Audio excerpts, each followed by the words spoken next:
रखो, 3 घंटे 4 घंटे 5 घंटे चयन कर लो, और घड़ी से देख करके केवल उतना ही नींद लो, इसके बाद नहीं। ये नहीं जब पड़ गए तो घोंटे बज रहे हैं, बैठे हैं तो सो रहे हैं। कुछ जन तो ऐसे हैं, पूछो मत। उनसे पूछा आप कितना सो सकते हैं, बोले बस खाने भर के लिए समय मिल जाए, वो कहा बराबर सो सकते हैं। तो हमने कहा आपका कुंभकर्ण के परिवार में जन्म होना चाहिए।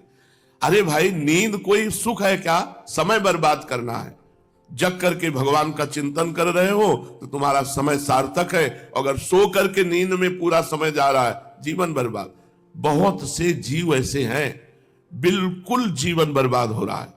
केवल रुपया कमाना, केवल भोग भोगना, खा पी लेना, भोग भोगना, सो जाना, फिर यही करना। ना कोई राम, ना कोई कृष्ण, ना कोई हरि, ना कोई परलोक की बात, ना कोई भजन की बात, केवल पशुवत जीवन। इसलिए भगवान मना कर रहे हैं, अधिक सोना भी नहीं।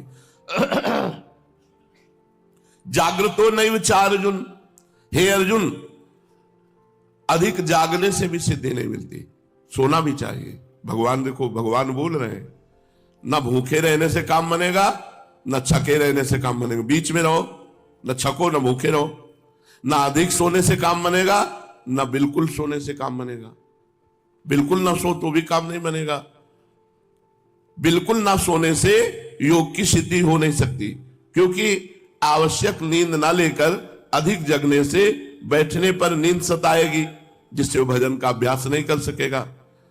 सात्विक मनुष्यों को भी कभी सत्संग का, सात्विक गहरी बातों का, भगवान की कथा का, भक्तों के चरित्रों का प्रसंग छिड़ जाता है तो वो सुनते हुए जब रस आनंद आता है तो उनको नींद आ जाती है।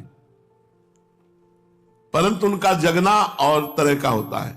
राजसी तामसी वृत्ति वालों का जैसा जगना होता है, वैसा जगना सात्विक वृत्ति वालों का नहीं होता। इसलिए कह रहे हैं कि किसी को भी, चाहे सतोगुणी हो, चाहे रजोगुणी हो, चाहे तमोगुणी हो, एक नियत समय नींद लेना ही चाहिए।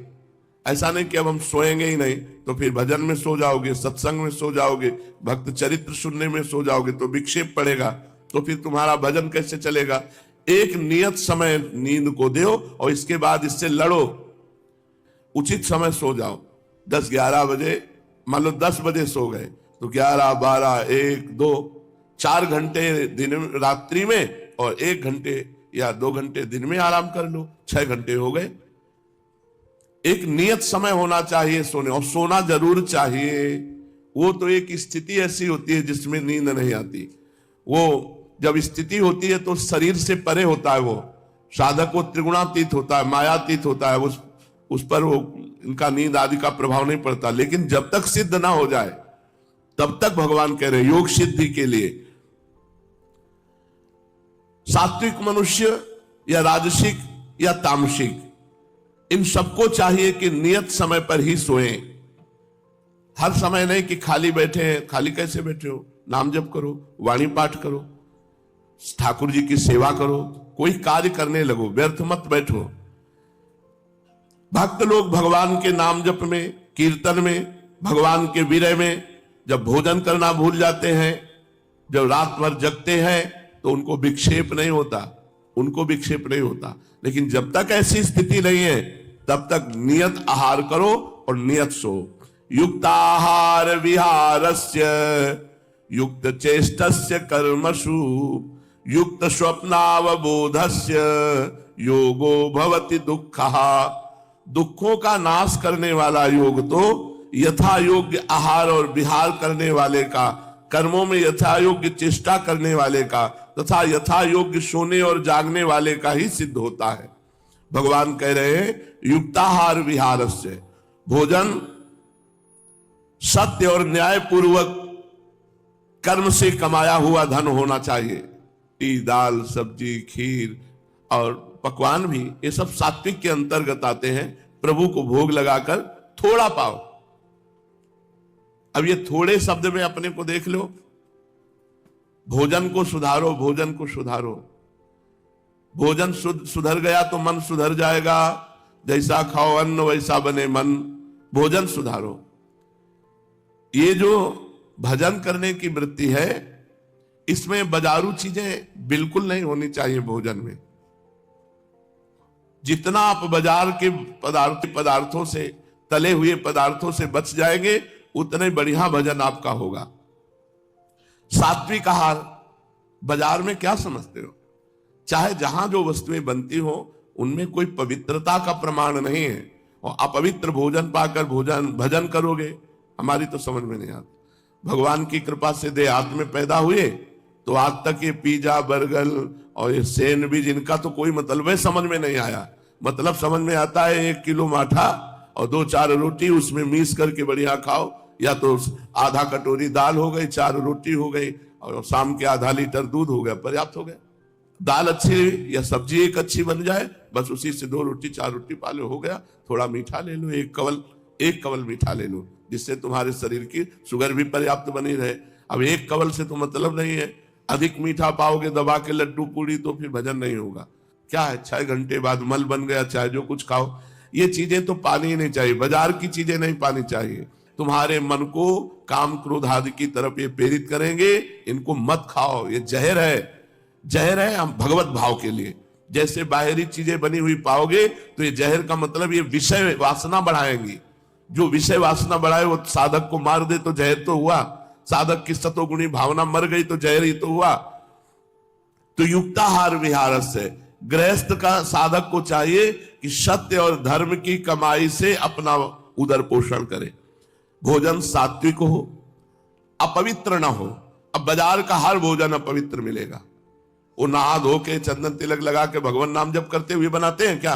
अरे उनके बनाने की प्रक्रिया देख लो, अलग अलग प्रकार के हैं, कहाँ खजवा रहे हैं, कहाँ छू रहे हैं, और फिर उसी से रोटी सेक रहे हैं, और आके जब सामने मेज पे आई तो कुरकुराहट है, बोले बड़ी टेस्टी है। उनको मजा भी तभी आता, गंदगी वाला। 5 दिन की उबली हुई दाल रखी, तुरंत फ्राई करके दिया, क्या बात है। और घर में उबाल के खाने में तुम्हारे आचरण ठीक हो जाएंगे, भाव ठीक हो जाएगा, भजन बनेगा, वो नहीं समझ में आता। कितने लोग तो ये बड़ा गर्व मानते हैं कि हम तो हफ्ता 10 दिन में कभी घर में पाते नहीं, होटलों में ही पाते हैं, क्योंकि बुद्धि भ्रष्ट है इसलिए होटलों में पाते हो। होटलों का अच्छा लगना बुद्धि भ्रष्ट होना है। कौन सा आदमी बना रहा है, वो किस वर्ण का है, उसका क्या आचरण है, वो कैसे भाव वाला है, वो सारा प्रभाव उसमें पड़ता है। तभी किसका मन भजन में लगता है, किसका मन भजन में लगता है? प्रपंच में लगता है। बस वही संसार की सोचते रहो। भोजन धर्मशास्त्र की दृष्टि से और आयुर्वेद की दृष्टि से उतना ही किया जाए जितना शरीर को आवश्यक है, जितना सुगमता से पच सके। भोजन शरीर के अनुकूल हो और हल्का हो और खुराक में कम हो। ये बार बार परोसने वाला तो साधक के लिए ठीक नहीं है। साधक को एक बार परोसवाना चाहिए।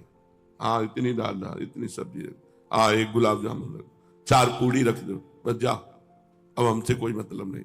और पूरा चाट कर पत्तल और सब पाले, एक भी दाना अन्न का नहीं रहना चाहिए। ऐसे भोजन पाना चाहिए। संत जन तो मान लो अगर रज के पात्र में पाते हैं तो थोड़ा पानी डाल के धोकर उसको भी पी गए। भगवत स्वरूप भगवत प्रसाद है। एक बार पर अब गरम गरम पूड़ी निकलती चली आ रहे, पाना है हमें 2 पा गए 10, अब हो गया, बस उसी में टहल रहे हैं। शरीर फूलता चला जा रहा है, फायदा क्या हुआ? क्या हुआ? लकड़ी ज्यादा लगेगी जलाने में, और क्या है। होश में रहो, मरना है। तुम शरीर नहीं हो, तुम भगवान के दिव्य अंश हो। इस शरीर को उतना ही भोजन दो जितने से तुम्हारा भजन बन जाए, तुम्हारी साधना बन जाए। भगवान कह रहे हैं युक्ताहार विहार से, युक्त भोजन करने वाला। और ये ज्यादा घूमने फिरने वालों को भी योग सिद्ध नहीं होता। स्वास्थ्य के लिए जितना हितकर है उतना घूम लिया, थोड़ा व्यायाम कर लिया, योगासन कर लिए, और बस बैठ करके खूब नाम जप किए। ज्यादा घूमना फिरना भी ठीक नहीं। युक्त चेष्टस्य कर्मसु, अपने वर्ण आश्रम के अनुकूल जैसा देश काल परिस्थिति आदि प्राप्त हो जाए उसके अनुसार शरीर निर्वाह के लिए कर्म किए जाए। अपनी शक्ति के अनुसार कुटुंबियों की एवं समाज सेवा की जाए। परिस्थिति के अनुसार जो शास्त्र विहित कर्तव्य कर्म सामने आ जाए उसको बड़ी प्रसन्नता पूर्वक किया जाए। इस प्रकार जिसकी कर्मों में यथोचित चेष्टा है उसका नाम है युक्त चेष्टसु। युक्त स्वप्न अवबोधस्य, सोना इतनी मात्रा में हो जिससे जागने के बाद फिर जब तक सोने का समय ना आवे तो निद्रा नहीं आनी चाहिए। ये निद्रा बहुत दुश्मन है, इससे लड़ो। जहां माला उठाए थोड़ी देर के बाद माला छूट गया, सो गए। आसनों में जरूर बैठना चाहिए साधकों को, चाहे भक्ति मार्ग के हो चाहे ज्ञान मार्ग के हो। आसन में बैठने से हमारे समस्त रोग नष्ट होते हैं, इंद्रियां बस में होती है। भजन कर, ये हमारा शुरू का अभ्यास था। आसन हमारा आहार था, भोजन मिले न मिले पद्मासन में बैठना ये हमारा एक नशा था। अब भी शुरू करते हैं तो अब वो तो नहीं है कि 6 घंटे 8 घंटे आसनों में बैठ जाए, इतनी दमें नहीं रह गई।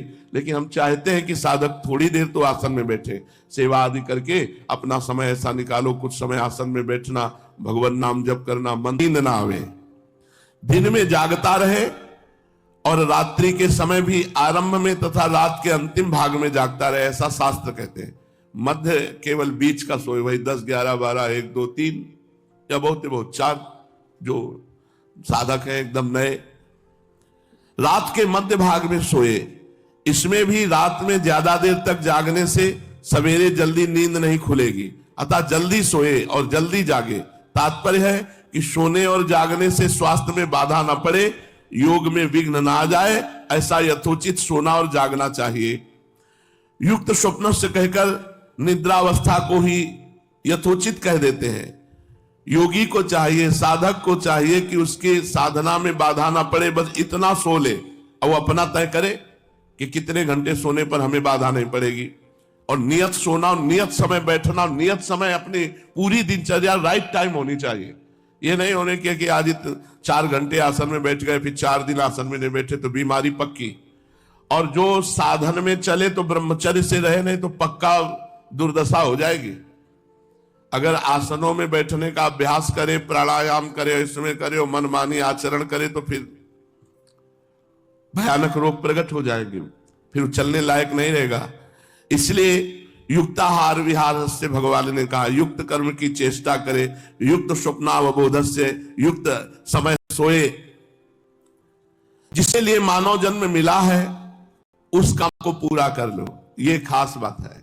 सोना जगना खाना पीना उतना जिसके लिए मानव जन्म मिला है। मानव जन्म किसके लिए मिला है? भगवत प्राप्ति के लिए। भगवान में मन लग जाए, निरंतर भजन बन जाए, संसार में कोई अपना ना रह जाए, इसके लिए मानव जन्म मिला है। संसार में कोई अपना ना रह जाए, एकमात्र मैं भगवान का, भगवान मेरे, इसी का नाम भगवान कह रहे हैं योग सिद्धि। यही योग सिद्धि है।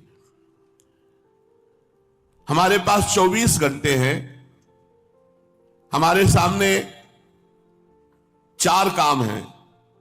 आहार विहार अर्थात भोजन करना, घूमना फिरना, शारीरिक आवश्यक क्रियाएं।